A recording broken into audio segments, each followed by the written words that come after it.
Hello everyone, welcome to Succeed IAS. My name is Amit Dubey and let's start with the daily current affairs for geography optionals. First article आपका less precipitation के ऊपर and Himalayan reason में specially Himachal Pradesh में अभी एक study में find out हुआ है कि वहाँ पे स्नो का एक्यूमुलेशन जो है वो रिलेटिवली लेस हुआ है इस साल एज़ कम्पेयर टू 2019. एंड यहाँ पे कुछ ये डेटा दिया गया है कि जो चेनाब रिवर बेसिन है वहाँ पे overall decrease in snow cover by 9% हुआ है. सिमिलरली ब्यास बेसिन में 19% and Ravi and Sutlej basin में अराउंड 23% स्नो कवर इस साल लेस हुआ है एज कम्पेयर टू 2019-20. एंड ये जो ओवरऑल डिक्रीज इन प्रेसिपिटेशन है इसका most probable cause is climate change. And ये डेटा आपके लिए इसलिए इंपॉर्टेंट है कि अगर कोई क्वेश्चन आता है जिसमें क्लाइमेट चेंज का इंपैक्ट ऑन इंडियन मानसून ऐसा कोई डायरेक्ट क्वेश्चन आता है तो आप डायरेक्टली ये सब फैक्ट्स लिख सकते हैं. एंड पिछले बहुत सारे वीडियोस में अलग अलग क्लाइमेट चेंज से रिलेटेड फैक्ट्स मैंने आपको बताए हैं. फॉर एग्जांपल एक वीडियो था जिसमें हमने सी लेवल के चेंजेस के फैक्ट्स देखे थे इंडिया में. एक आर्टिकल में हमने देखे थे कि इंडिया में 2020, 2050 एंड 2100 ये तीनों टाइम फ्रेम में कैसे ये टेम्परेचर इंक्रीज होने वाला है. जैसे उस आर्टिकल में ये मेंशन था कि अभी 1.09% से ऑलरेडी प्री इंडस्ट्रियल लेवल से इंडिया का टेम्परेचर इंक्रीज हो चुका है. एंड इसके रिलेटिवली सी लेवल राइज में क्या चेंजेस आएंगे ये भी हमने उस आर्टिकल में देखा था. एंड यहाँ पे जो मैंने चीज़ें येलो में हाईलाइट की हैं सिर्फ आपको यही पढ़ना है. यहाँ पे लिखा है environmentalist are concerned over the reducing precipitation trend कि जो टेम्परेचर है at high altitudes it is increasing at a faster rate than the plains. मतलब हिली एरियाज में टेम्परेचर का राइज जो है वो एट फास्टर रेट हो रहा है as compare to those in the plains. And इसका एक बहुत इंपॉर्टेंट इम्पैक्ट आपके इन रिवर बेसिन्स पे डायरेक्टली पड़ने वाला है क्योंकि हिमालयन रिवर्स जो हैं ये पेरिनियल नेचर के इनके कैरेक्टरिस्टिक्स हैं. एंड इनका पेरिनियलिटी डिपेंड करता है कि कितना स्नो एक्यूमुलेशन हुआ है या कितने ग्लेशियर्स फॉर्म हुए हैं प्रेसिपिटेशन की वजह से. एंड उन ग्लेशियर्स पे डिपेंड करता है इनका पेरिनियल नेचर. तो ये एक डायरेक्ट इम्पैक्ट दिखता है आपको क्लाइमेट चेंज की वजह से. प्लस इसके बहुत सारे इम्पैक्ट और पड़ेंगे. For example Hadley cell expand हो रहा है एंड फेरल सेल आपका कॉन्ट्रैक्ट हो रहा है. ये सारी चीज़ें आप रिलेट कर सकते हैं इस आर्टिकल से. नेक्स्ट आर्टिकल ये आपके सिलेबस में इंपॉर्टेंट टॉपिक है एनर्जी क्राइसिस, उससे रिलेटेड है. यहाँ पे नेचुरल गैस के प्राइसेस खास करके यूरोप में बहुत ज़्यादा राइज हो चुके हैं. कहीं कहीं पे तो ऑलमोस्ट 6 टाइम्स राइज हो चुके हैं लास्ट ईयर से कंपैरेटिवली. एंड इसके 4 फोल्ड कॉजेज हैं.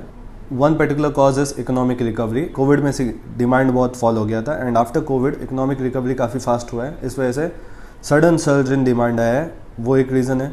सेकेंड, यूरोप में क्लाइमेट चेंज अवेयरनेस की वजह से वहाँ पे क्लीनर एनर्जी के टुवर्ड्स शिफ्ट हो रहा है एंड वो लोग कोल से नेचुरल गैस की तरफ शिफ्ट कर रहे हैं. एंड धीरे धीरे ग्रेजुअली वो रिन्यूएबल एनर्जी की तरफ शिफ्ट करेंगे. तो नेचुरल गैस की तरफ शिफ्ट करने की वजह से भी वहाँ पे काफ़ी सर्ज आया डिमांड में. तो ये एक सेकंड रीज़न है. एंड थर्ड रीज़न आपका जियोपॉलिटिकल है एंड ये यहाँ पे रिलेटेड है रशिया से. जनरली जियोपॉलिटिकल इश्यूज जो होते हैं गैस एंड ऑयल को लेके जनरली आपके गल्फ रीजन या मिडिल ईस्ट रीजन से रिलेटेड होते हैं. पर यहाँ पे रशियन रिलेटेड है क्योंकि यूरोपियन इशू ज़्यादा है ये एंड हेंस यहाँ पे रशिया का जियोपॉलिटिकल इशूज सामने आते हैं. ये एनर्जी जियोपॉलिटिक्स वाले सेक्शन में आप देख सकते हैं कि रशिया जो है वो एक ये नॉर्ड स्ट्रीम 2 नाम का एक पाइपलाइन बना रहा है जिसके थ्रू वो जर्मनी को डायरेक्टली गैस सप्लाई कर पाएगा एंड यूक्रेन एंड पोलैंड को बाईपास कर देगा. पर इशूज ये है कि जो बाकी यूरोपियन कंट्रीज हैं वो अभी अप्रूवल नहीं दे रहे हैं इस चीज़ के लिए. तो रशिया ने क्या किया है, ये जो शॉर्टफॉल हुआ है नेचुरल गैस का, इस शॉर्टफॉल को और उसने कैसे इम्पैक्ट कर दिया है कि रशिया लार्ज स्केल पे नेचुरल गैस एक्सपोर्ट करता है एंड उसके नेचुरल गैस पे बहुत सारे यूरोपियन कंट्रीज डिपेंडेंट. तो रशिया ने यहाँ पे क्या किया है कि एक तो पहले से सप्लाई कम है प्लस रशिया ने अपने भी सप्लाई कम कर दिए हैं ताकि एक बॉटल नेक क्रिएट हो एंड यूरोपियन कंट्रीज के ऊपर बहुत ज़्यादा प्रेशर बिल्ट हो एंड वो इस पाइपलाइन को अप्रूवल दे दें.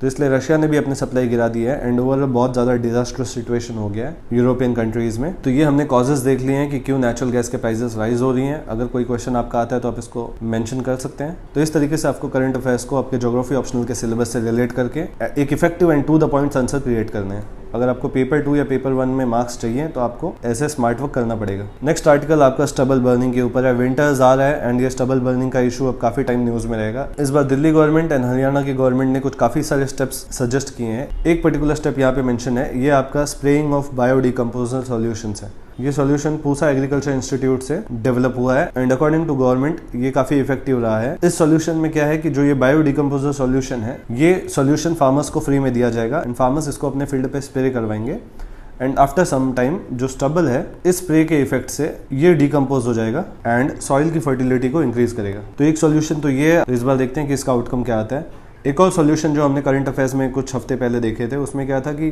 गवर्नमेंट जो है किसी एक पर्टिकुलर इंडस्ट्री को ये स्टबल कलेक्ट करने का परमिशन दे देगी.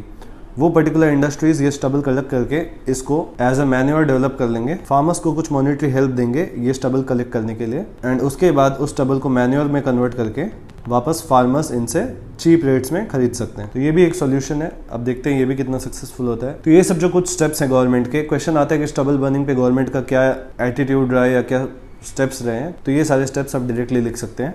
नेक्स्ट आर्टिकल अर्थक्वेक के ऊपर, कालाबुर्गी डिस्ट्रिक्ट जो है आपका कर्नाटका में, वहाँ पे 3 मैग्नीट्यूड का अर्थक्वेक आया है। एंड कर्नाटका आप देख सकते हैं कि जोन 2 एंड जोन 3 में आता है। एंड ये रिलेटिवली लेस रिस्की जोन्स है। एंड आपको पता है कि कर्नाटका जो है यहाँ पे ये डेक्कन प्लेटू का पार्ट है एंड डेक्कन प्लेटू रिलेटिवली स्टेबल है। एंड हेंस यहाँ पे जो अर्थक्वेक आते भी हैं इनका मैग्नीट्यूड एंड इंटेंसिटी बहुत कम होता है। फॉर एग्जाम्पल आप देख सकते हैं सिर्फ 3 मैग्नीट्यूड का अर्थक्वेक है ये। तो ये आर्टिकल तो सिर्फ न्यूज में था। आपके लिए ये जो जोनल मैप है अर्थक्वेक का, ये इंपॉर्टेंट हो जाता है। एंड बहुत बार मैंने स्टूडेंट्स को देखा है ये मिस्टेक करते हुए कि वो जोन 1, 2, 3, 4 लेबलिंग देते हैं, जबकि एक्चुअल लेबलिंग है जोन 2, 3, 4, 5।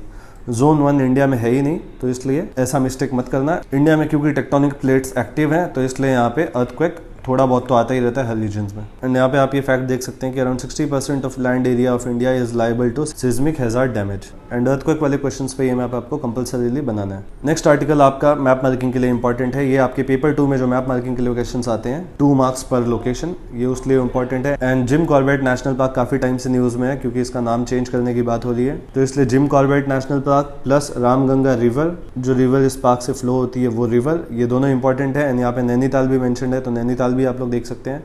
एंड यहाँ पे आप देख सकते हैं जिम कॉर्बेट का लोकेशन, ये यूपी एंड उत्तराखंड के बॉर्डर पे लोकेटेड है। एंड इसका 30 वर्ड्स में अपने नोट्स में डिस्क्रिप्शन लिख लो। एंड जो लोकेशंस न्यूज़ में रहते हैं जो मैं आपको बताता हूँ, उन सारे लोकेशंस को आप अपने नोट्स में ऐड कर लो। एग्जाम में आपको ये बहुत काम आने वाला है। Almost 7 to 8 questions out of 10 current affairs से ही आएंगे। एंड मेंस एग्जाम से 1 मंथ पहले मैं पूरे करंट अफेयर्स में जो लोकेशंस न्यूज में थे उनका लिस्ट दे दूंगा along with the description. Next article again आपके मैप मार्किंग के लिए इंपॉर्टेंट है। इंडिया एंड चाइना इशू बहुत टाइम से चल रहा है एंड ये लोकेशंस आप हमेशा सुन रहे होंगे। Hot springs, line of actual control, Pangong Tso, Depsang, Demchok, Chardingla and also LOC, line of control.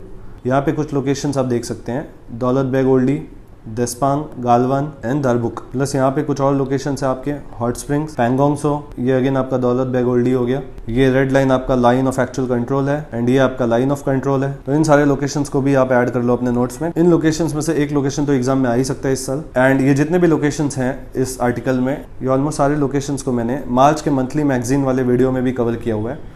तो अगर आप लोग ने मार्च मंथली मैगजीन वाला वीडियो नहीं देखा है तो आप उसमें देख सकते हैं। इनके डिस्क्रिप्शन के साथ मैंने इनको एक्सप्लेन किया। एंड आज के लिए बस इतने ही आर्टिकल्स हैं। जिन लोगों को ये PDF रेफर करना है वो टेलीग्राम चैनल से उसको रेफर कर सकते हैं। टेलीग्राम चैनल का नाम है succeed IAS official. And that's it for the day. Good bye, take care.